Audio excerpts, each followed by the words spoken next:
Bueno, primero que todo, bienvenidos y bienvenidas a todos y todas. Bienvenido a la presentación del libro La tortura y el torturador, perfiles psiquiátricos de agentes de la DINA, del autor que nos acompaña aquí en el medio, Rodrigo Dresdner, y que está editado, ¿cierto?, impreso por Editorial LOM, que también nos acompaña en esta ocasión. Para comenzar este panel, después explicaremos un poco los detalles de cómo se va desarrollando. Invito a dar unas palabras de bienvenida a la directora del Museo Histórico Nacional, Macarena Ponce de León. Bueno, muy buenas tardes ya. Muy bienvenidas y muy bienvenidos al Museo Histórico Nacional. En esta oportunidad tenemos la alegría y lo recibimos con mucho interés, la obra de Rodrigo Dresdner. Muchas gracias por estar acá y por hacernos partícipes de no solamente del lanzamiento de este libro, sino de su contenido tan profundo y removedor. Me imagino, no he leído el libro, no me lo voy a comprar, me interesa mucho. La mirada interdisciplinaria, creo yo. Estamos en el Museo de Historia, pero este es una mirada psiquiátrica, podríamos decir, que por supuesto involucra la pregunta por el tiempo, que es la que nos convoca en este lugar, la sociología también, el análisis de datos y otros. Así que es un tema y es obviamente un libro muy revelador de un pasado muy difícil de nuestro querido país, querido Chile, del cual todavía no sabemos mucho, creo que al revés, sabemos poco todavía, y que todas estas investigaciones, relevo el material de archivo y relevo los testimonios recogidos por Rodrigo para poder tener una interpretación en contexto de lo que significó la tortura, la figura del torturador y por supuesto de las víctimas. Así que muchas gracias, Rodrigo, por estar acá. Saludo también a Loreto López, a Manuel Guerrero y también a María Soledad Sangüesa, quienes van a comentar el libro y podemos tener una conversación sobre él. Muchas gracias por estar acá y muy bienvenidos y bienvenidas.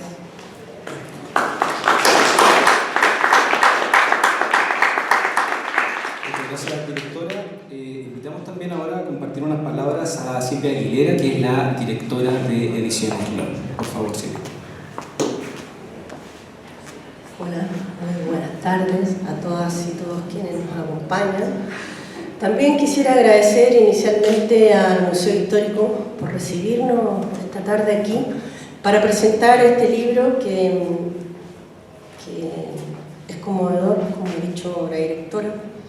Un libro que recorre parte de nuestra historia, y no solo la historia reciente, sino que se ocupa un poquito más atrás, y ciertamente hace una reflexión psiquiátrica desde la psicología, pero también desde la historia, desde la sociología. Agradezco en nombre de NOM, por cierto, a cada uno de los presentadores, a Loreto López, a Manuel Guerrero, a María Soledad Sangüesa,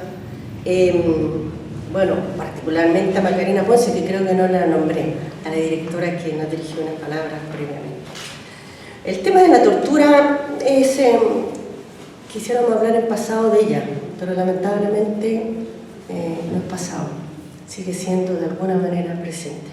Y tiene su origen, ¿no? Se cultiva en una sociedad, por cierto, intolerante, en una sociedad que ha distinguido a un otro como un indeseable, ¿no? Y de ahí parte, porque la tortura, ¿no? La tortura, y lo señala de alguna manera el libro, viene a ser de alguna manera el mal absoluto, ¿no? Y es un flagelo que atenta contra la dignidad del ser humano, contra su constitución como persona, ¿no? Pero al mismo tiempo atenta contra una sociedad y su cultura. Y lo más sorprendente de esta reflexión que hace Rodrigo en el libro es cómo cuando uno busca, ¿no? Y dice los monstruos y estos depravados, los enfermos, y lamentablemente no son ni monstruos, ni depravados, ni enfermos. O sea, es gente que pareciera que es común y corriente como todos nosotros. Y uno se pregunta, ¿no? Entonces, ¿qué pasó allí? O sea, ¿por qué tanta maldad, no? O sea, ¿por qué llegamos a esos límites, no? O sobrepasamos los límites de lo que nosotros mismos hemos imaginado. Y esto tiene un sustrato, digamos, un sustrato que es cultural, ¿no? Y no solo esto impacta, ¿no? Y esa gente malvada, ¿no? No es solo gente, no es gente ignorante, no es gente que no sepa, no es gente que ha sufrido mucho. Puede ser todas las anteriores, pero no necesariamente reúne estas características. Y la sorpresa es cuando nos encontramos con este tipo de personajes que han infringido este tipo de dolores, que es gente culta, ¿no? Muchas de ellas muy culta, sensible, ¿no? Al arte, a la cultura. Ahí me provoca, ¿no? Y veía el libro y decía, bueno, ¿y entonces qué papel le cabe a la cultura en esto? O sea, ¿qué más podríamos hacer o qué más tenemos que hacer, ¿no? Y bueno, yo creo que ahí hay una interpelación social y por eso no es solo un tema de pasado, es un tema de absoluto presente, ¿no? Y yo creo que de preocupación del presente también. Cuando tenemos estas ideologías que son totalitarias, finalmente, donde el amor a la patria, nosotros los chilenos, que somos mejores que todo el mundo, por cierto, y empezamos a mirar y a despreciar al otro, porque es extranjero, migrante pobre, por cierto, ¿no? Cuando la persona que está tirada en la calle, todo empieza a ser gente indeseable, ¿no? Y por lo tanto, de ahí para allá, todo es posible. Entonces, cuando hablamos de una cultura de los derechos humanos, una cultura por la paz, ¿no? Una cultura de nunca más, que en realidad estamos lejos, y lamentablemente a 50 años del golpe civil y militar, ¿no? Seguimos escuchando gente hoy día que dice, debieron habernos matado a todos, ¿no? No fue suficiente. O sea, es una tremenda interpelación. Yo creo que este libro se inscribe muy bien en lo que nosotros hemos denominado la Biblioteca de la Memoria del OM, porque ha sido nuestro afán desde que partimos, es poder publicar, ¿no? Textos que nos estén permanentemente interpelando y remeciendo respecto a estos temas, que nos cuestionen, ¿no? Que nos hagan dialogar y nos hagan mirarnos, ¿no? Porque este pasado que lamentamos y que sentimos, ¿no? Es un presente vivo, ¿no? Y que si nosotros no estamos en actitud de alerta respecto de este tipo de discriminaciones que empiezan a naturalizarse y comienzan a ser el estado de las cosas, ¿no? Y empezamos a ser los bien pensantes, ¿no? Desde allí la cosa se nos empieza a poner complicada y difícil hacia adelante. Revisando cosas estas del pasado, encontré este documento que en realidad pareciera que fue un volante, puede haber sido también una inserción en un periódico, ¿no? Y dice chilenos. Esta la puse así para que la vieran entera porque no me daba. Dice: la patriótica contribución de todos los ciudadanos facilitará la eliminación de los extremistas que aún permanecen en la capital. Esto fue a pocos días del golpe de Estado, ¿no? Ellos son los extranjeros, sin patria, y algunos chilenos fanatizados, que no ven más allá de su odio y ansias de destrucción. Denúncialos, proporcionando antecedentes concretos y oportunos a los siguientes teléfonos o concurriendo personalmente a cualquier unidad militar. Y aquí vienen las comunas y los teléfonos donde es posible llamar, es decir, todos cómplices, ¿cierto? Vamos por la unidad nacional, Chile primero. Se mantendrá la más absoluta reserva de quienes proporcionen informaciones. No teman las amenazas de los extremistas. La ley y la justicia están de su parte. Quien sea sorprendido amenazando a un ciudadano será sometido a la pena máxima en los tribunales en tiempos de guerra. Recuerden que los ciudadanos indiferentes ayudaron con su pasividad a que el marxismo casi destruyera Chile. Cuidado, contribuyen a limpiar tu patria de indeseables. Jefatura de Estado de Sitio de Santiago. Así comenzó. En realidad había comenzado antes, pero aquí empieza a darse legitimidad a las atrocidades de las que fuimos testigos y de las que todavía tenemos heridas abiertas y dolores latentes, ¿no? Con el sufrimiento físico, psicológico y con efectivamente la destrucción, lamentablemente, de una convivencia que pudo haber tenido otra salida, ¿no?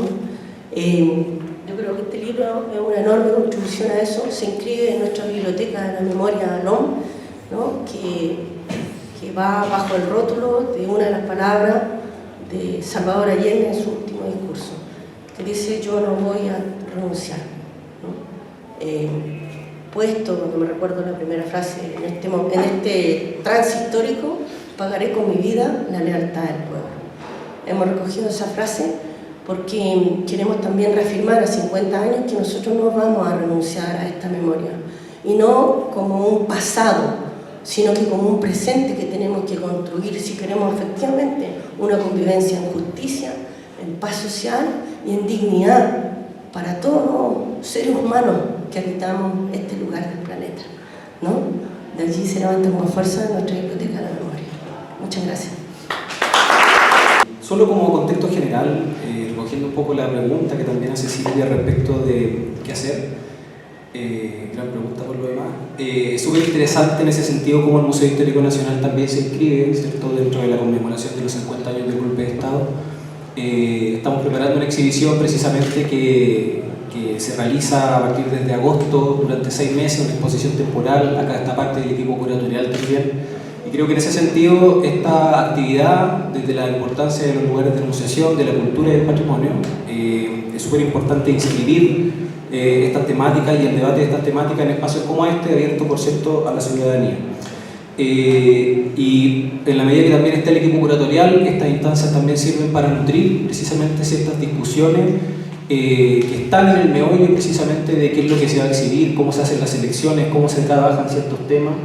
Y por cierto que el libro de Rodrigo en ese sentido es muy esclarecedor sobre algunas cuestiones, pero también es necesario abrir la discusión, ¿cierto?, a otras disciplinas y otras miradas. Por eso entonces es que hemos también convocado a este panel, donde nos acompaña Loreto, Manuel y María Soledad. Agradecer de que hayan con mucho entusiasmo desde el primer momento que se les puso la invitación a comentar el libro. Así que bueno, empezamos con esto. La idea es que cada uno y cada una pueda presentar 10-15 minutos, ¿cierto?, lo que haya reflexionado sobre el libro, y después de eso poder abrir también una ronda de preguntas y comentarios del público para poder generar un proceso en que también Rodrigo pueda intervenir, ¿cierto?, y poder hacer este intercambio de pareceres, ¿no? Muchas gracias, Carlos, por la invitación del Museo Histórico Nacional, también a la editorial LOM por permitirme presentar este libro, también a Rodrigo por escribirlo y acompañarnos, o sea, permitir que le acompañemos con algunas reflexiones hoy día, cuando estamos además en el marco de la conmemoración de los 50 años del golpe de Estado.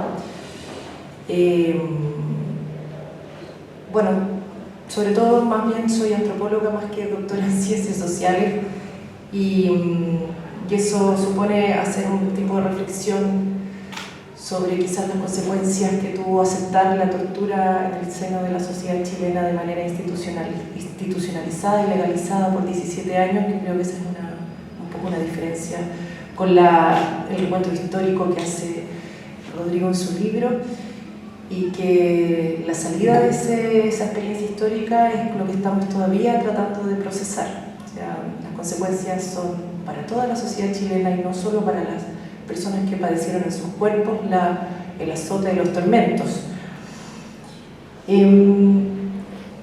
Voy a referirme a algunos puntos de este libro que, por supuesto, para quienes trabajamos tanto desde la reflexión o el análisis en el campo de la memoria y los derechos humanos, pero también del activismo junto a organizaciones de memoria y derechos humanos, que es mi caso, y ahora que estoy además dedicada a tareas profesionales en el Instituto Nacional de Derechos Humanos, voy a tocar algunos puntos que me parecen interesantes para poder abordar este libro, que Creo que de difícil lectura, no es fácil, no es que aquí se hable de los métodos de tortura, si bien también aparecen, pero es un tema difícil porque en general quienes estamos en este campo le hemos hecho un poco el quite a darle un espacio de análisis y reflexión sobre los torturadores o los perpetradores.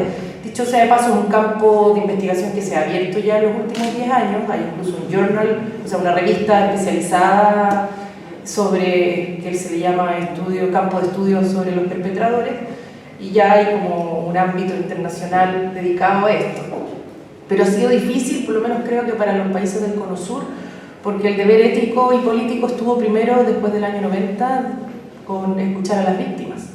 Entonces se abrió ahí más bien un campo no solo de investigación, sino de respuesta a la negación de los crímenes y a la negación de esas personas incluso. Así que darle un espacio al análisis de los torturadores, de los perpetradores, siempre ha sido difícil, algo que también incluso ha sido discutido en los espacios de memoria, de cómo presentar la figura del perpetrador sin igualarla, sin darle un lugar similar al de las voces o testimonios de las víctimas, que son las que nos han permitido además conocer con mayor detalle y profundidad el impacto y despliegue del terrorismo de Estado que desarrolló la dictadura por 17 años. Bueno, lo primero yo diría que obviamente este es un libro que nos invita a comprender el fenómeno de la tortura, ¿no? Y eso incluye obviamente tratar de comprender a quienes la ejercieron, no solo a quienes la padecieron. ¿Qué la hizo posible? Siempre ha sido una pregunta que ronda y que creo que se ha tratado de abordar, pero quienes están obviamente también llamados a responderla no han decidido voluntariamente no responderla. Por lo tanto, hemos tenido muchas especulaciones sobre qué hizo posible la tortura, pero finalmente es una respuesta que deben darla también las instituciones que fueron las encargadas de ejercer y llevar adelante esta práctica sistemática, ¿no? No fue esporádica, no fueron exabruptos, no fueron excesos. Pero creo que abordar el tema enfocarse en la personalidad es también un camino correcto, particularmente para el caso de esta institución, este organismo represivo que fue la Dirección de Inteligencia Nacional, que no existía antes, por lo tanto que surge de alguna manera asimilada a la personalidad de su primer director y así como nos explica Rodrigo, un poco de su ideólogo. No es una institución que existiera antes, existían evidentemente órganos de inteligencia, pero vendría a ser como un órgano de distinto cuño. Entonces, creo que igual es acertado pensar en sus integrantes y en esos perfiles, porque de alguna manera, siendo una institución, una organización tan nueva, adopta de alguna forma, también es como una extensión de esas personalidades. Y yo creo que ahí también efectivamente esta tensión que hay entre la institucionalidad ya instalada, militar, y esta resistencia, estas críticas a este organismo, tienen probablemente también que ver con eso.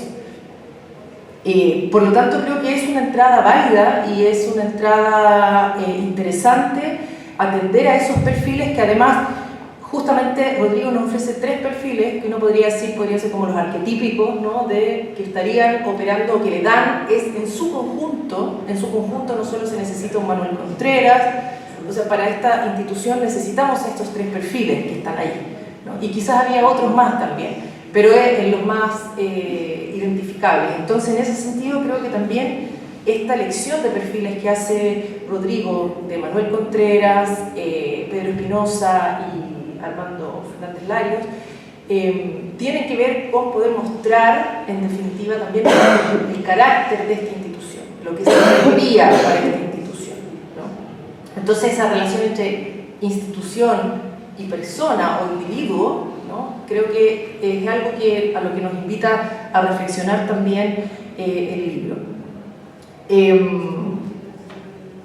Y bueno, por supuesto que es algo que también habíamos visto, no sé si recuerdan, claro, esa película, El secreto de sus ojos. ¿Se acuerdan las que los vieron, ese asesino que andaban buscando y que finalmente aparece cuando se abre un ascensor? Era el fiscal, no era fiscal en realidad, no era. Y aparece frente a sus ojos este asesino que había sido recuperado por, no sé si sería en ese momento, bueno, el Servicio de Inteligencia Nacional, la CIN, o sería la AAA, no sé, en Argentina, porque se requería, ¿no?, de ese tipo de personas que no le hicieran asco, digamos, a la destrucción de la vida de otra persona y a la sangre. Entonces ahí se muestra muy claramente también esa búsqueda de una tipología de personas que puedan ser útiles a este tipo de institución, que también lo muestra, es algo que relata y va relatando Rodrigo, de cómo se van buscando estos perfiles necesarios para esta nueva organización.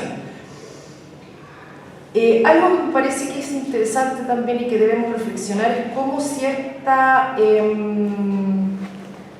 antes de pasar a eso, diría también otro asunto que nos propone Rodrigo y que está muy al inicio, y eso se agradece porque creo que le da un marco también ético a lo que vamos a leer hacia adelante, es cuando él habla de que estas personas, o sea, lo que estamos tratando de desentrañar es estos perfiles de personas que voluntariamente concurrieron a la tarea de la tortura. Es decir, hay una opción de torturar, y como él lo dice, ¿no?, la opción del torturador o la opción vocacional. Estas no son personas arrastradas por la fuerza a ejercer y a participar de la tortura. Aquí hay personas que voluntariamente se unen a estas tareas. Y eso obviamente siempre nos va a dar para pensar sobre el argumento de la obediencia debida, ¿no? Y por eso, claro, yo siempre ando con estas cosas, ando con la Hannah Arendt aquí, porque nos ayuda siempre a pensar. El argumento de la obediencia es prácticamente inaplicable a los adultos. Allí donde, como claramente lo dice ella, donde un niño o un esclavo obedece, un adulto consiente y apoya. Entonces, y cuando se amenaza tu vida, como también aparece por aquí en un pasaje de este libro, Responsabilidad y Juicio, si no mataban, me mataban a mí, como dice Hannah Arendt, sencillamente te están tentando. Es una tentación hacia la muerte. Entonces, yo creo que eso es el argumento de nada se podía hacer o debíamos obedecer. Hay que mirarlo de otra manera. Los adultos generalmente no obedecen, consienten y apoyan. Entonces, los que obedecen son los niños y los esclavos. Por lo tanto, hay que darle un poco de vuelta a eso, y por eso me gusta que me pareció tan acertado que Rodrigo desde el inicio, ¿no?, desde la introducción, fija un poco el camino, ¿no? Aquí no hay gente arrastrada a la fuerza, hay una opción y una voluntad. Y una opción de después de continuar. Por lo tanto, me parece que eso es una manera correcta para poder ir posicionando esta participación voluntaria en la destrucción de otras personas. El tercer asunto al que quería referirme, que también nos introduce el libro, y creo que aquí de una manera, también habría que pensarlo de una manera más crítica, es acá. Y nosotros ahora justo en el INDH también le hemos dado un poco de vuelta a eso, porque se acaba de publicar los resultados en marzo de nuestra encuesta nacional de derechos humanos, que tiene una sección dedicada a la tortura, justamente porque nosotros, el Instituto Nacional de Derechos Humanos ha sido designado como el mecanismo nacional de prevención contra la tortura. Y es difícil, obviamente, a la gente común y corriente hacerle preguntas sobre tortura. Es algo, a pesar de que se habla de la tortura a partir de la violación a los derechos humanos durante la dictadura, igual tortura es una cosa bastante opaca, no es... se habla de tortura como si hubiese un sentido común sobre la tortura, ¿no? Pero ¿qué es la tortura? ¿Quiénes la ejercen? ¿Cuál es su especificidad? Y algo que creo que hemos adoptado con una cierta rapidez es la justificación que los propios torturadores han dado sobre la tortura, y que me da la impresión que tendríamos que también ponerla en cuestión. Se tiende a pensar que la tortura, y quizás por los antecedentes históricos que también nos provee Rodrigo, tiene una funcionalidad que es la obtención de información. Pero hoy día está completamente descartado que cualquier información que se entregue bajo tortura se puede obtener por otros medios. La tortura no es un trabajo de inteligencia en sí mismo. No se obtiene información bajo tortura que no se pueda obtener por medios, por otro tipo de medios. Por lo tanto, la idea de que la tortura se ejerce para obtener información, además que ha sido bastante machacada por las películas norteamericanas, es un sentido común que hemos adoptado demasiado rápido, ¿no? Y que es la justificación que el torturador hace del ejercicio de la tortura. Y no creo que debamos tan rápidamente adherirnos a esa conclusión o a ese argumento. Por cierto que la tortura, sobre todo si uno lo analiza respecto del caso chileno en específico, ¿qué información se obtenía bajo la tortura? Si no fueron solamente nombres. Por supuesto que para los torturadores había una fantasía que se llamaba guerra civil o plan Z, y quisieron hacernos a todos partícipes de esa fantasía. Ni existió plan Z, ni existieron planes y operaciones encubiertas para una supuesta guerra civil. Por lo tanto, no había ninguna operación que desbaratar. Entonces, creo que tenemos que ver un poco con mayor distancia, en definitiva, cuál fue la función de la tortura. Si además, como dice también, un poco lo dice ahí, creo que tú citas también, Rodrigo, respecto de después cómo operaba la CNI, ¿no? La CNI ya tenía toda la información que le pretendía sacar a los torturados, sin haber torturado a nadie. Entonces, creo que hay que tener un poco de desconfianza con ese argumento y más bien ver en la práctica para qué sirvió la tortura, cuál fue su efecto, que fue evidentemente sí destruir personas, o sea, la destrucción de la persona, la destrucción de las organizaciones y el aterrorizamiento del resto de la población, que es algo que ha sido poco estudiado. O sea, lo que ocurre dentro de un recinto de detención y tortura tiene más que ver con los que están afuera del recinto de detención y tortura que con los que están adentro del recinto. O sea, con lo que se ha llamado el resto de la sociedad. Y eso ha sido esa relación entre un medio de comunicación que elige la dictadura para comunicarse con la sociedad es el cuerpo de los torturados, o sea, es la figura del torturado, ¿no? O sea, el que queda como advertencia, como incluso al salir, me imagino, los recintos de detención como una gran dificultad para insertarse en la sociedad, porque además si es lo único que se da adentro del recinto de detención, si lo único que se revela son nombres, entonces hay que evitar que esa persona tenga más, o sea, evitar que estar entre los nombres de las personas que conoce. Entonces creo que igual hay que mirar con cierta desconfianza, porque creo que adherirnos a la idea de que la tortura se ejerce para obtener información es pensar que efectivamente había un plan Z, que había algo que desbaratar, que había toda esta fantasía que monta la dictadura para justificar su propia acción política. Es como rendirnos a esa justificación. Y que finalmente tiene que ver con lo que decía Silvia al inicio, ¿cierto? Esta lógica de la guerra o de la supervivencia, como también los primeros capítulos que ofrece el libro de Rodrigo, donde nos habla de cómo pasamos de agresión a violencia. O sea, esta lógica de la supervivencia, eran ellos o nosotros, se instala y no eran ellos mismos nosotros. Entonces, si reproducimos esa idea, creo que damos fe de que conquistaron nuestras mentes y creo que tenemos que resistirnos a las conquistas de la mente y los corazones. Así que eso me parece que tenemos que mirar con cierta suspicacia esos argumentos para que el argumento que los propios torturadores dan o el propio victimario da respecto de la función de la tortura y preguntarnos más bien qué efecto tuvo para nuestra sociedad.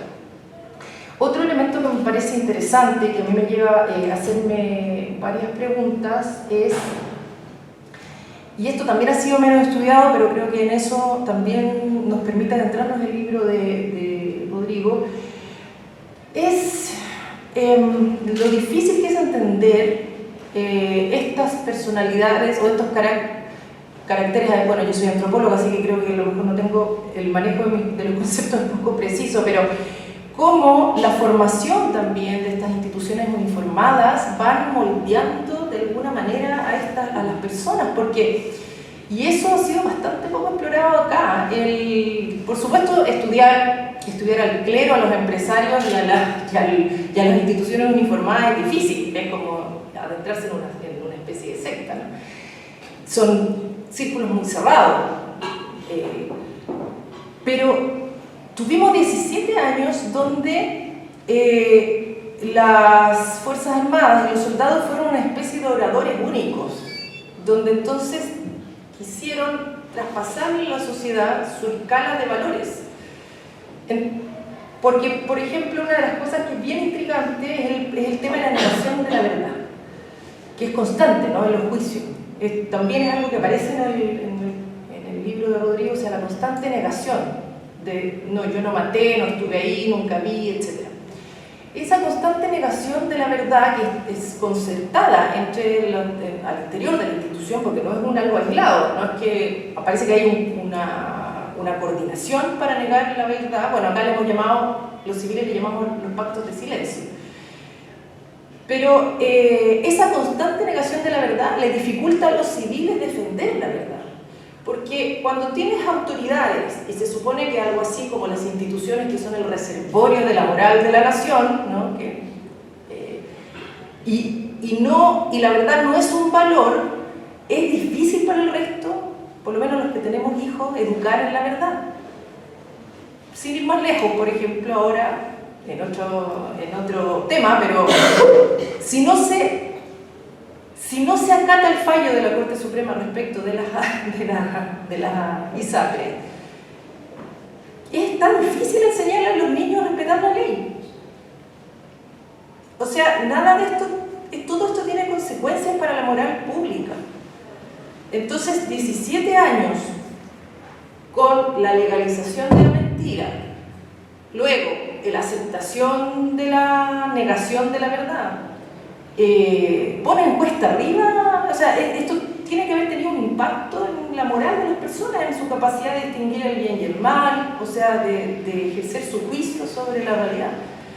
Y eso también ha sido bastante inexplorado. Entonces, tratar de asimilar, esta asimilación que quiso hacer la dictadura hacia los civiles, de la ética del soldado, ¿no?, de esos valores, ha sido, yo creo que hay un impacto interesante ahí sobre la sociedad chilena en su conjunto. Por eso el estudio sobre lo que le ocurre al resto de la sociedad me parece que es de gran importancia, o sea, no se sale incólume de 17 años de dictadura. No son solamente aquellos que padecieron en su cuerpo, en sus vidas, sus familias, quienes fueron impactados, y no me refiero, con esto no estoy pensando en que hay que extender la noción de víctima, sino que más bien de cuál fue el impacto que la dictadura le infligió a la sociedad en su, llamémoslo así, en su estándar moral. Entonces, por cierto, entonces había que pensar, por un lado, cómo funcionan las instituciones militares en términos de sus valores. No es casual, no sé si ustedes saben cuántos cadetes entran a la Armada en el primer año y después cuántos finalmente salen. De eso nadie habla. O sea, hay una manera ahí, probablemente también de destrucción de una persona, para que nazca otra persona, que algunos lo logran sobrellevar y otros no. Entonces, hay poca investigación sobre eso. No nos hemos tomado el tiempo y el coraje, no hemos tenido tampoco el coraje de avanzar sobre eso. Así que, bueno, yo creo que este libro nos plantea varias de esas preguntas. O sea, todavía quedan cosas por mucho hilo que tirar, mucho que investigar, pero también no solo investigar a puertas cerradas, sino que compartir con la sociedad, con las personas que estén interesadas, sean o no investigadoras, académicas, para que esto pueda llevar a reflexiones de distinto tipo, no solo, y obviamente, como le decía yo a Laura Lazuele, no solamente quedarnos en la contemplación, sino que también motivarnos a la acción, porque si no, tiene poco, por lo menos para mí, tiene como un poco decepcionante en lo personal. Y bueno, muchas gracias Rodrigo y nuevamente felicitaciones por ofrecernos este libro que nos plantea tantas preguntas. Gracias. Primero parto pidiéndoles disculpas por la autorreferencia, pero apenas revisé el índice del libro de Rodrigo y vi los nombres de los agentes de la DINA a quienes perfilaba, se me vino un recuerdo muy nítido a la mente. La imagen del ingreso de Pedro Espinosa Bravo en el año 95 a la cárcel de Punta Peuco, la que vi por televisión abierta. En ese momento yo tenía 8 años y me impresionó ver a un militar cuadrándose desafiante frente a las cámaras, los flashes y los periodistas mientras le hacían preguntas. El primer oficial condenado y encarcelado por crímenes cometidos en dictadura, que diantres era un brigadier, decían mucho esa palabra en televisión.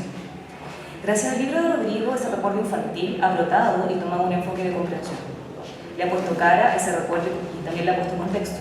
¿Por qué estaba ingresando a la cárcel? ¿Por qué él y no otros? ¿Por qué el único?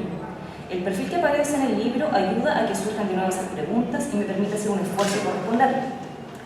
Rodrigo dice que las ciencias de la mente... ¿Puede bajar un poquito el micrófono? Vale. Rodrigo dice que las ciencias de la mente y el comportamiento humano son llamadas a descifrar los porqués de tal o cual decisión que tomamos ante opciones que la vida nos ofrece en momentos dados y que pueden determinar nuestro futuro. Respecto al comportamiento humano, en Mentiras Verdaderas, uno de los ensayos reunidos en el libro La felicidad de los pececillos de Simon Leys, recuerda la historia del periodista y escritor alemán Sebastian Haffner, quien en la parte de sus memorias dedicada a los años previos a la Segunda Guerra Mundial cuenta el proceso que lo llevó a dejar a su país tras presenciar el ascenso de Hitler al poder. Sin ser testigo de ninguna crueldad que no supiera cualquiera, viviendo la misma realidad que todos los alemanes, Haffner se autoexilió en Francia y luego en Inglaterra. Frente a esta historia, Leys se hace la pregunta: si este hombre sabía lo mismo que millones de alemanes, ¿por qué no hubo más que un solo Haffner? Comprender por qué, en una situación particular, surge un comportamiento y no otro es a lo que nos invita Rodrigo Dresner. ¿Por qué hubo un Manuel Contreras y un Pedro Espinosa en lugar de un Sebastian Haffner? La tríada que amalgama algunos rasgos de personalidad particulares con la ideología y el odio a supuestos enemigos, en este caso el anticomunismo y el odio a los marxistas respectivamente, y la formación en torno a la persecución del enemigo y el uso de la tortura, permitirían explicar el comportamiento del torturador. No todos los integrantes de las Fuerzas Armadas torturaban, no todos participaron colaborando y volviendo eficiente a una institución criminal como la DINA. De hecho, como ejemplo, en el texto se muestra que varios de los generales a cargo de las zonas donde llega la caravana de la muerte quedan conmocionados por la masacre que lleva a cabo la comitiva de Sergio Arellano Stark. Recuerda las palabras del general Joaquín Lagos Osorio, que rescata a Patricia Verdugo en Los zarpazos del Puma. Él declara lo que sintió al momento de enterarse de las 53 ejecuciones de prisioneros políticos en la zona que estaba bajo su mando. Cito: fue un dolor tan enorme, un dolor tan indescriptible, ver frustrado lo que se ha venerado con toda una vida, el concepto del mando, el cumplimiento del deber, el respeto a los subalternos y el respeto a los ciudadanos que nos entregan las armas para defenderlos y no para matarlos. Hasta ahí la cita. Por lo tanto, en las mismas filas de armas hay quienes se conmocionan frente a la masacre y quienes en cambio la ejecutan, la buscan, la repiten una y otra vez, la justifican y la entienden. Si bien Rodrigo, a propósito del experimento de Philip Zimbardo, descubre algunos vínculos entre la pertenencia a la policía o milicia y la propensión a la violencia, dada la organización propia de estas instituciones, su verticalidad, la estricta disciplina y el valor de la obediencia, si bien es así, esto no resulta suficiente para explicar por qué alguien puede llegar a transformarse en un torturador. Al parecer, ni el anticomunismo solamente, ni ser un funcionario de las Fuerzas Armadas en los tiempos de terrorismo de Estado, era suficiente para volverse un torturador. Había que tener ciertos rasgos de personalidad, ciertas actitudes y aptitudes criminales. De hecho, esto último formaba parte del criterio de selección para integrar la DINA, no se buscaban santos. El texto de Rodrigo nos muestra tres personalidades diferentes. Por una parte, el hábil, sádico y mesiánico Manuel Contreras. Por otra, el imperturbable y eficiente, comedido Pedro Espinosa. Y finalmente, el psicópata Armando Fernández Larios. Estas tres personalidades toman lugares y cargos distintos en la organización criminal, cada una a su estilo y con sus particularidades. Colabora con la persecución, la pérdida de los derechos, la tortura, la muerte y la desaparición. Esta diversidad de habilidades en funciones diferentes consigue que la organización sea eficiente y obtenga los resultados que se buscaban, la información y el terror. Gracias al recuerdo que les narré al comienzo, es que me llamó especialmente la atención el perfil de Pedro Espinosa, su trabajo de inteligencia, su búsqueda de oportunidades para obtener información, las estrategias que armaban más por el estilo del policía bueno o de la tabla de salvación, la habilidad de quien preferentemente planea y evita ensuciarse las manos. Aun cuando, claro, esto solo puede ocurrir, solo puede existir el rol de este policía bueno donde hay cuidadas condiciones para que eso sea la excepción y la norma sea el maltrato y el dolor. La narración del rol de Espinosa en el cuartel Terranova, como un encargado con cierta cuota de cordura, recuerda perturbadora y precisamente eso. Al parecer, incluso la esperanza de un trato humano era un espacio que Espinosa pretendía organizar para optimizar la búsqueda de información, la delación y la colaboración. No es que le horrorizara la tortura y por eso evitara participar en ella, sino que en esa humanidad observaba una oportunidad para conseguir de mejor forma el objetivo de colaboración. La necesidad de cobijo y la esperanza eran, en el contexto de la tortura, mejores armas que el dolor y la indignidad. El rol de Espinosa estaba en la estrategia, la inteligencia y por lo tanto en el trabajo tras bambalinas. Estos trabajos los realizaba con dedicación y aplicando en ellos los valores propios de la actividad militar, o al menos como él entendía estos valores. De esta forma se presenta como el soldado perfecto. Incluso al momento de conocer la sentencia de la Corte Suprema por el asesinato de Orlando Letelier, la primera condena de muchas que tendrá que cumplir, su actitud resulta llamativa. A los 20 días de conocerse la sentencia, Espinosa no escapa, sino que ingresa a la privilegiada cárcel de Punta Peuco a cumplir su condena, actitud que dista mucho de los otros dos perfilados. Con estas palabras no pretendo decir que la calidad moral de Espinosa se presenta como superior a las de Contreras o Fernández Larios. El hecho de que su participación en los interrogatorios haya sido reducida, así como en las sesiones de tortura, no le quita su calidad de criminal y de torturador. La respectiva culpa por esa función. Al contrario, su cuidadoso trabajo facilitaba la existencia de la tortura y a la vez se nutría de la misma. Su responsabilidad en calidad de estratega, de encargado del cuartel Terranova o director de operaciones de inteligencia es mayor incluso, y no es un simple eslabón en la cadena de mando.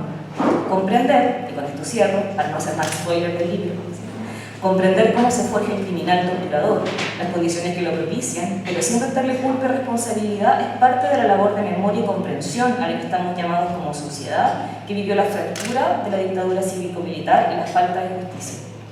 Esta es una realidad que hemos heredado y esta es la cruda comprensión a la que nos invita Rodrigo. Por eso, Rodrigo, gracias.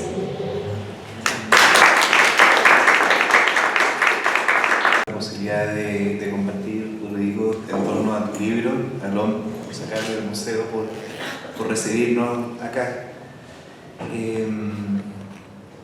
Hoy, antes de venir acá a la presentación del libro, estaba haciendo clases en la Facultad de Medicina, en el campus de Medicina Norte de la Universidad de Chile, ahí en Independencia, a estudiantes de segundo año de medicina.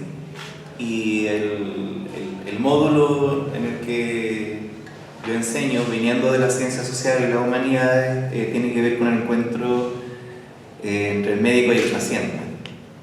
Estábamos trabajando el concepto de médico-paciente y un hito importante dentro de la relación entre los médicos y el paciente, ya sea en el ámbito clínico o en el ámbito de la investigación, es un hito de fines de la Segunda Guerra Mundial, cuando se realiza en la zona liberada por Estados Unidos de la Alemania nazi, Nuremberg, el juicio de Nuremberg.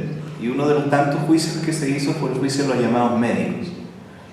En los campos de concentración y en los campos de exterminio hubo médicos, enfermeras, sociólogos, psicólogos, antropólogos, entre otras disciplinas y profesiones que participaron en experimentos con seres humanos, en experimentos en seres humanos, habría que decir,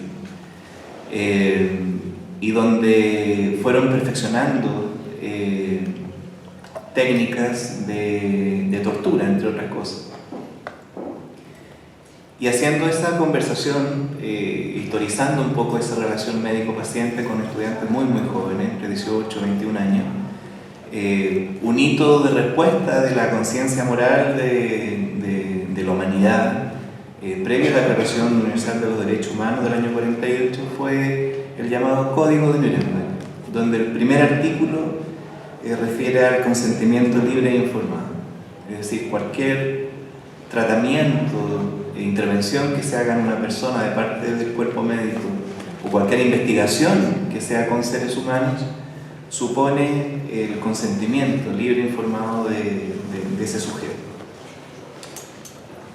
Mientras estábamos conversando esto, que es un ramo estándar dentro de la carrera de medicina, no podía dejar de resonar el libro de Rodrigo en mí.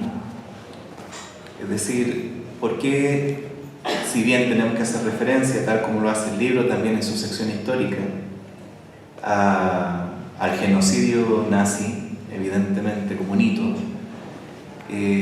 cómo es que no incorporamos la experiencia histórica, reciente, local, de los médicos, psicólogos, trabajadores sociales, antropólogos, etc., chilenos que participaron en las sesiones de tortura en Chile durante la dictadura?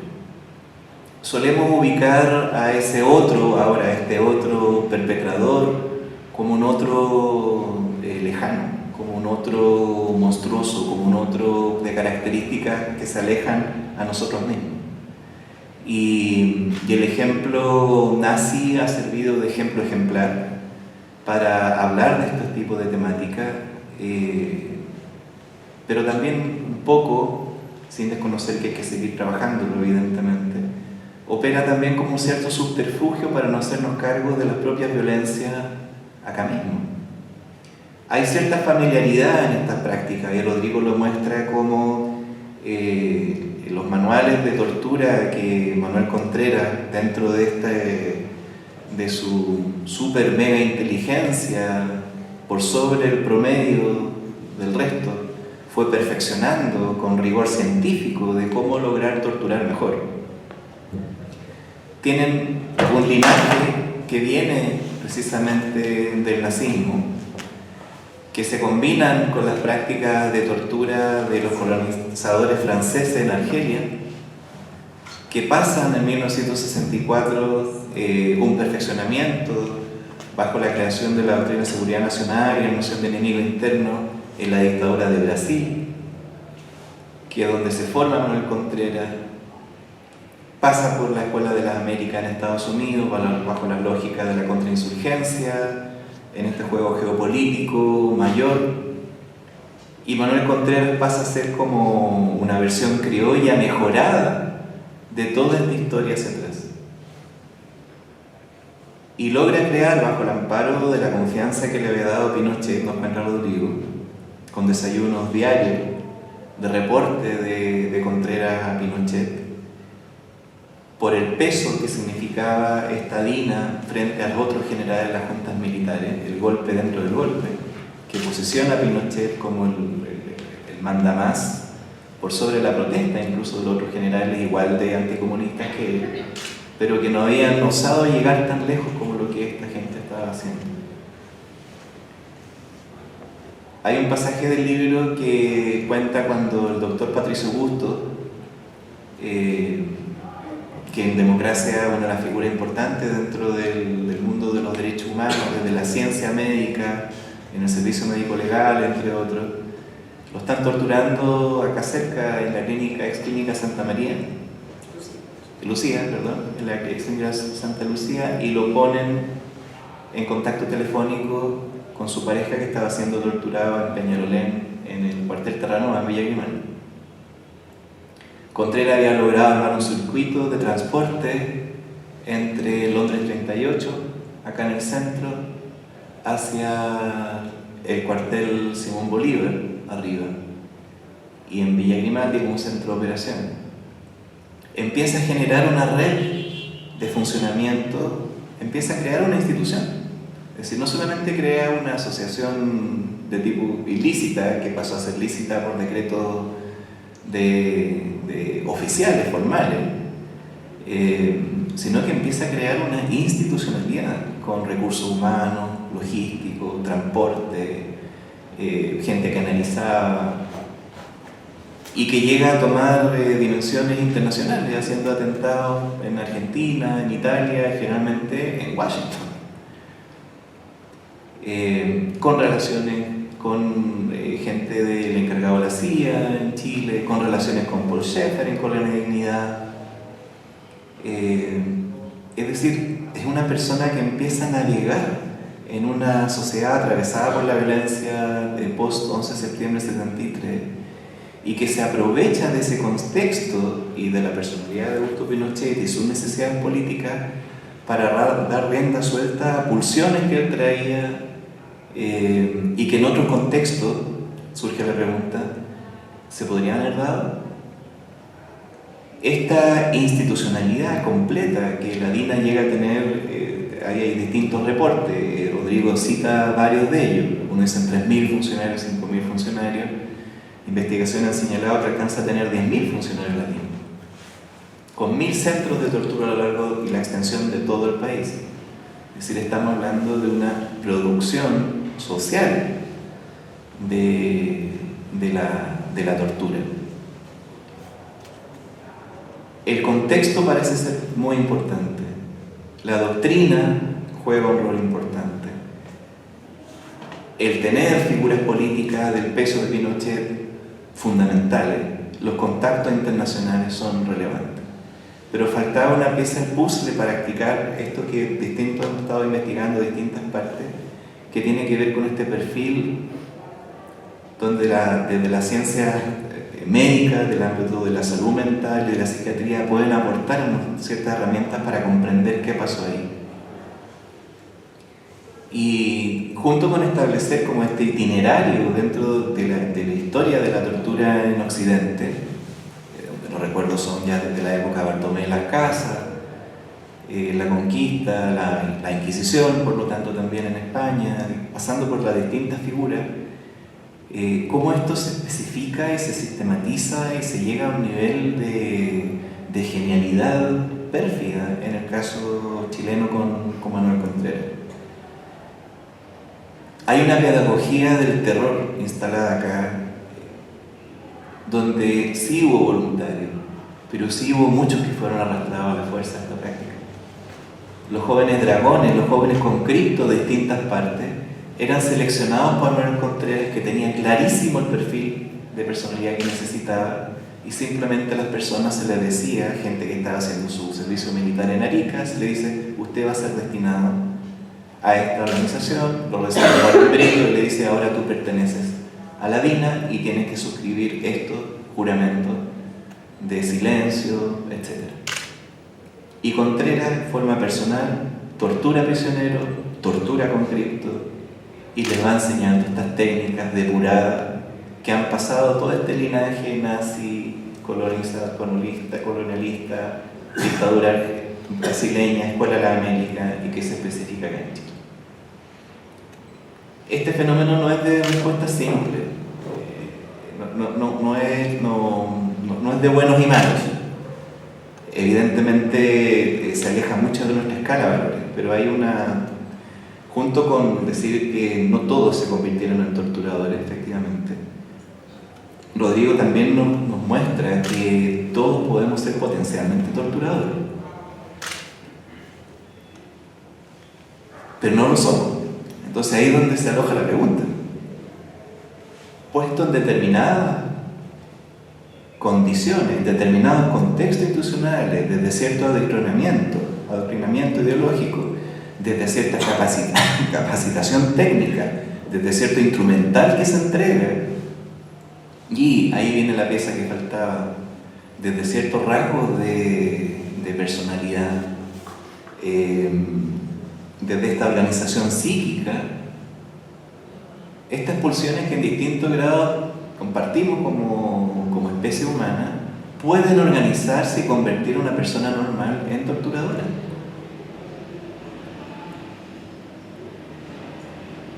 Y que asume su función con los conceptos que ha trabajado Hannah Arendt de la banalidad del mal, pero no es que haya un mal metafísico alojado, sino que aquí hay condiciones que generan, condiciones de posibilidad donde ciertos rasgos de personalidad pueden florecer.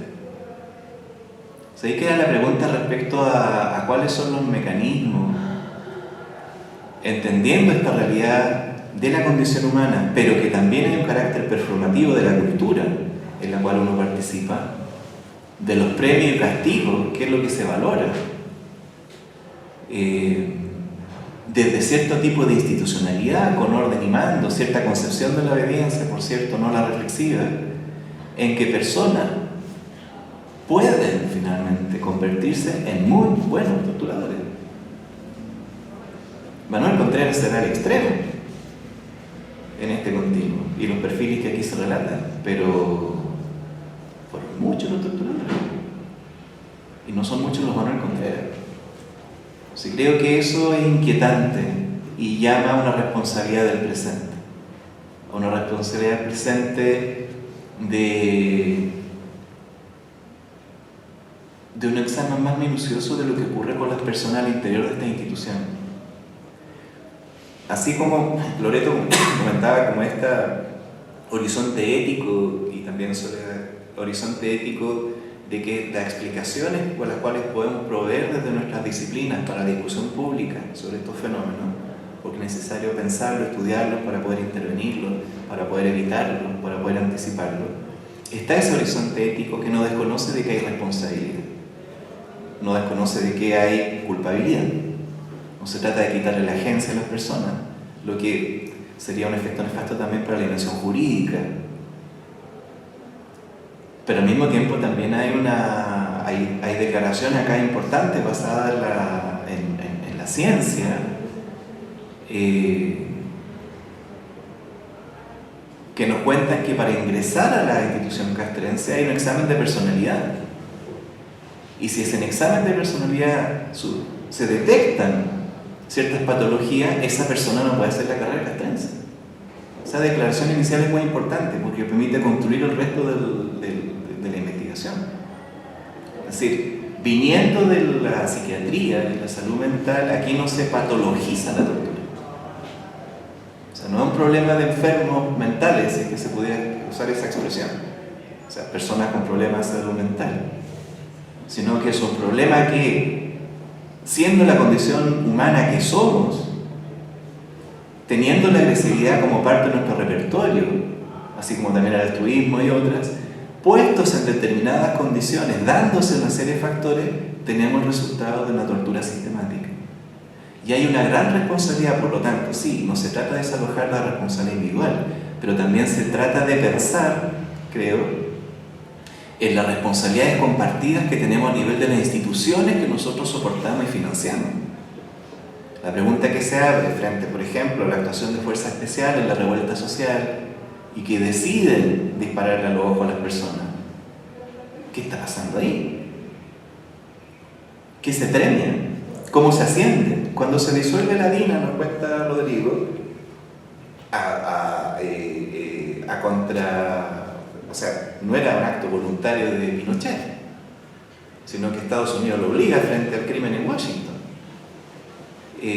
Pinochet asciende, premia a estas personas. Y hasta hace no mucho, Manuel Contreras colgaba en los cuadros en recintos militares. Era la nota 7 en todos los estudios que realizó Contreras. Era el mejor estudiante. Hay un pasaje sorprendente donde después, haciendo un ejercicio que le encargan en la Escuela de la América con gente de todo el Cono Sur, la solución que encuentra Contreras para desbaratar un tema militar es más rápida, más eficiente que la de todos sus compañeros y que la del computador IBM, que en esa época era ocupaba una pieza completa. O sea, Contreras supera a su compañero humano y a la máquina. O sea, estamos desde cierta perspectiva de doctrina militar y castrense, si es que eso es lo normal, se debe ver como un superhéroe. O sea, y la pregunta, aunque a mí me inquieta, que esa es la parte que queda reverberando en mí, pensando también, explicando esos 17 años, pero pensando el presente, es que ¿qué estamos haciendo con nuestras instituciones de este tipo? No basta con incorporar un ramo de derechos humanos, desde el punto de vista de enseñemos los 30 artículos de la Declaración Universal de los Derechos Humanos, los mecanismos, las instituciones, etc. sino cuál es el tipo de institucionalidad que hay, cuál es el tipo de adoctrinamiento que hay, cuáles son los factores que acá en el libro empiezan a aparecer y cuál es su vigencia hoy día. Y puede que haya cambiado de X, ¿sí? Ya no es el upeliento, ¿ya? Puede ser el inmigrante, puede ser quien sea. Y que eso, dado cierto contexto, se active nuevamente. Yo creo que ahí hay una pregunta para el presente. Y hay una reflexión respecto de nosotros mismos, de no sentirnos a salvo de esta práctica. Creo que eso es muy importante. No le quita responsabilidad a quienes la ejercieron, pero llama la atención sobre, ojo, en determinados contextos los seres humanos empiezan a cometer atrocidades y se vuelven muy buenos en ello. Y las perfeccionan.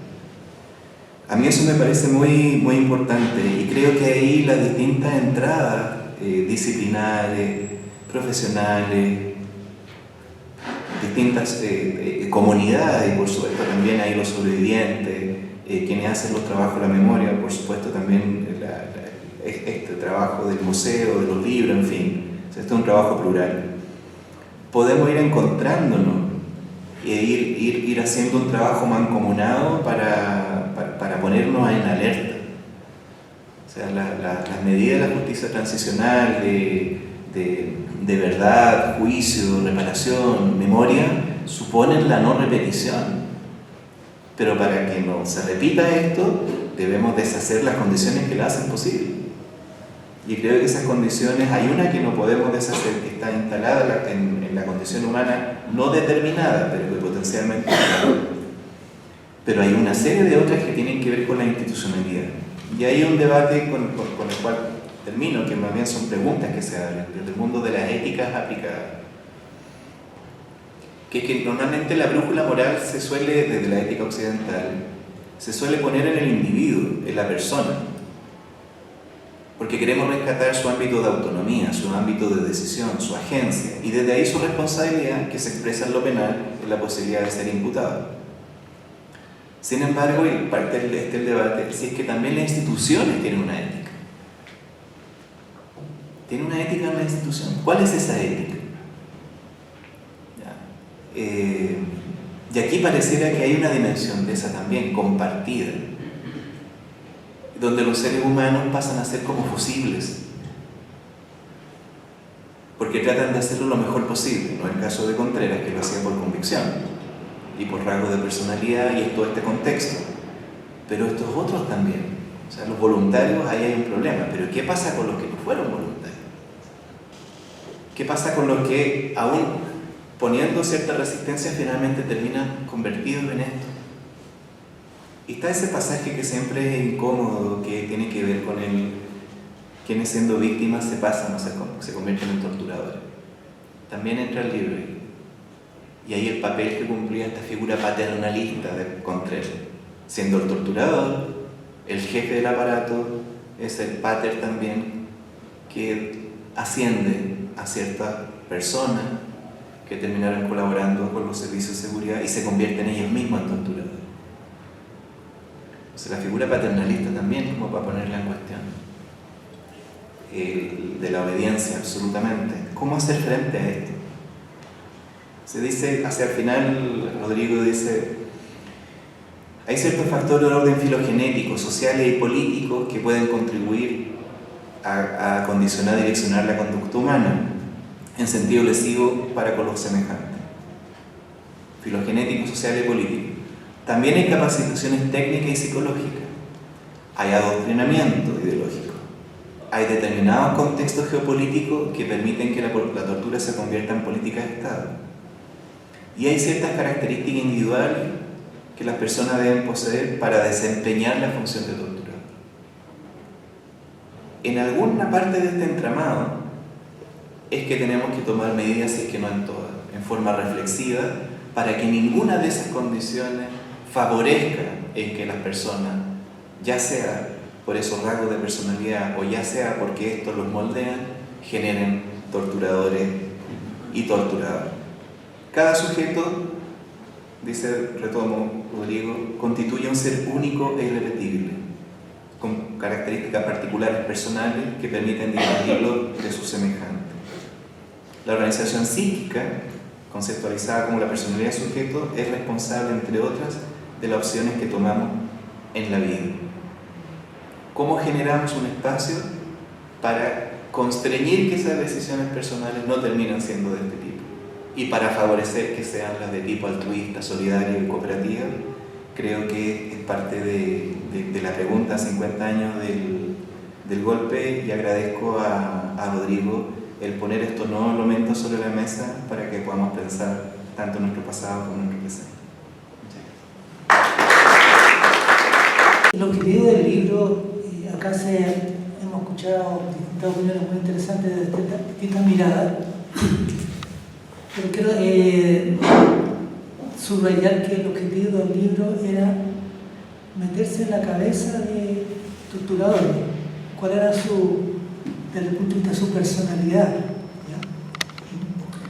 Y esto pasa, yo diría que este es un tema, como lo señalaba recién, que tiene que ver con cuál era el potencial vocación, ¿no es cierto?, de ser torturador. La tortura no solamente ocurre, digamos, lo que describe en el libro, ocurre en la vida intradomiciliaria, entre un marido con una mujer, por ejemplo. O sea, esto va mucho más allá, digamos, del ámbito, digamos, que estamos viendo con los ejemplos que tomé. Pero ¿por qué tomar estos ejemplos? Porque, digamos, bueno, en la experiencia de la dictadura, con estos organismos de seguridad que se crearon, esto se llevó al máximo.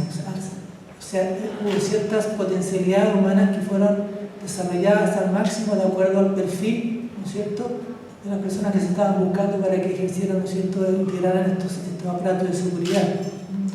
Y eso ocurre cuando uno, no sé, una empresa que busca ingeniero hace una selección. O sea, estamos hablando de una vocación en estas personas. Yo diría que la gran mayoría de las fuerzas armadas estaba en eso. Estos fueron un grupo muy selectivo, ¿no es cierto? Y ahí está el mérito de Contreras, que él de por sí, digamos, en el libro también ahí se resaltan algunos de sus lados oscuros, ¿no? Cuando, por ejemplo, muy frustrado porque uno lo ha tenido, como se dice, nos soltó la pepa y él le dijo: hasta el final te quedaste callado, y fue y lo violó sodomíticamente. ¿Me entiendes? Entonces, estamos hablando de trastornos de personalidad o de personalidades muy, muy anómalas, ¿ya? No cualquiera puede ser, ¿no es cierto?, un torturador. Yo creo que es una minoría de la población.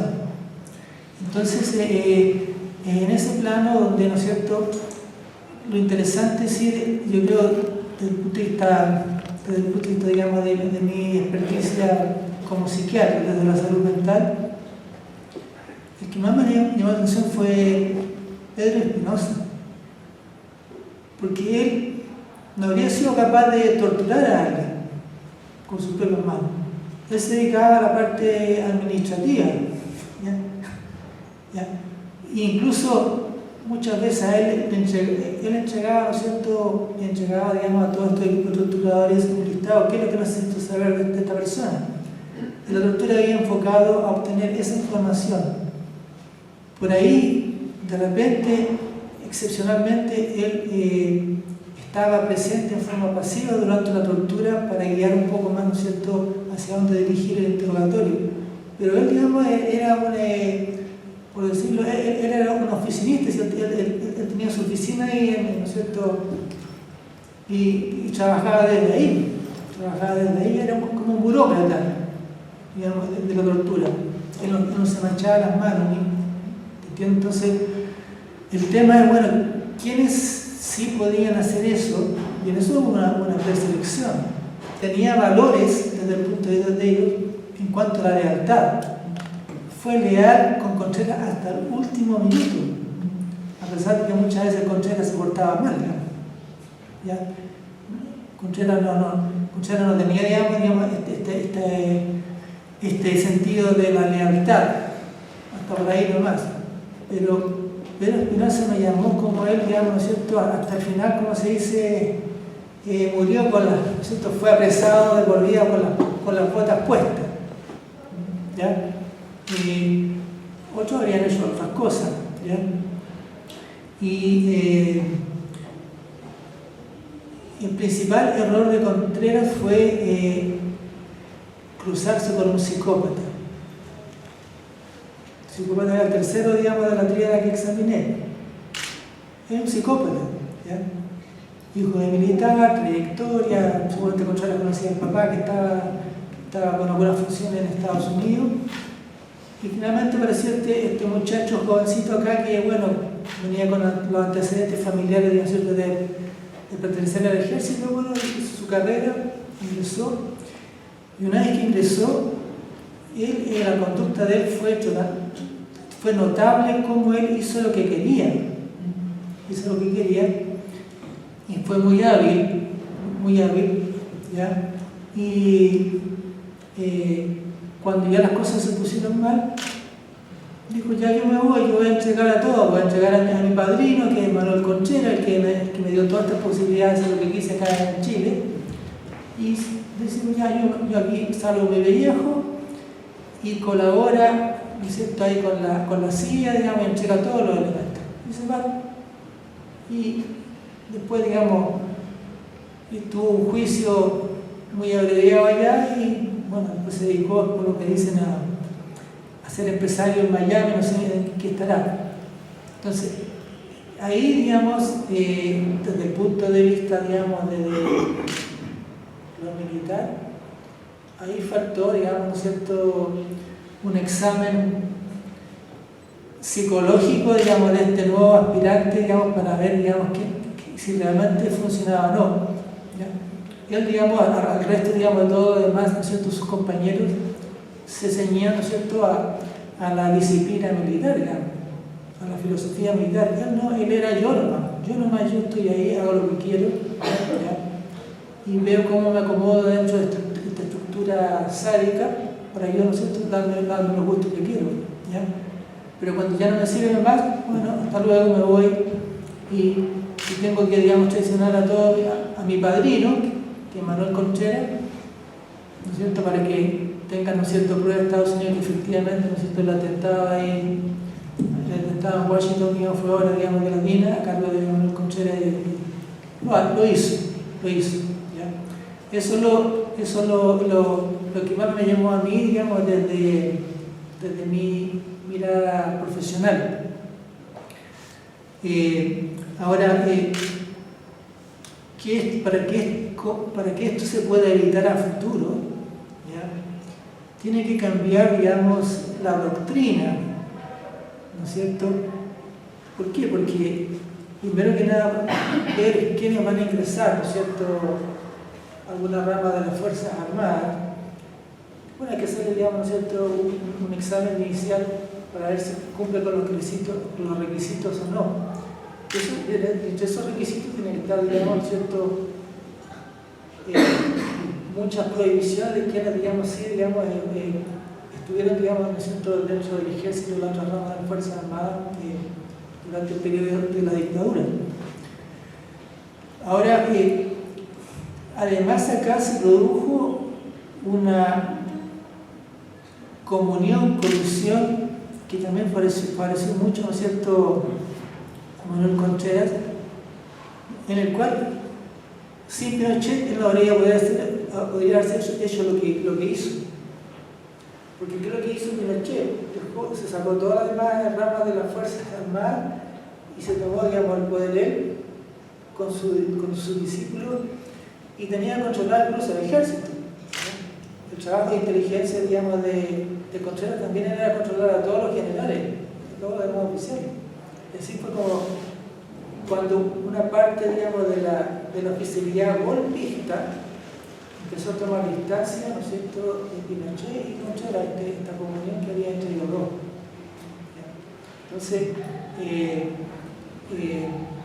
Manuel Conchera tenía una personalidad, digamos, ¿no es cierto?, muy grave, ¿ya? Y eso, digamos, lo demostró, digamos, mientras, digamos, estaba dentro de la mina, ahí se podía, ¿no es cierto?, dar los gustos que quería. Después fuera, ¿no es cierto? Pero el peor, digamos, error que él cometió, y lo que nunca se lo perdonó, fue no darse cuenta quién era este otro cabro chico que llegó de repente y que lo engañó a todos. Lo engañó a todos y hizo lo que quiso, o sea, ya, es como que él lo apadrinó incluso. Y posteriormente, cuando llegó el momento, se lo entregó a la CIA y lo traicionó. Entonces, voy a ser muy escueto y quiero que conversemos, nos preguntemos, tenemos acá un panel de lujo y que participemos todos en función del tiempo.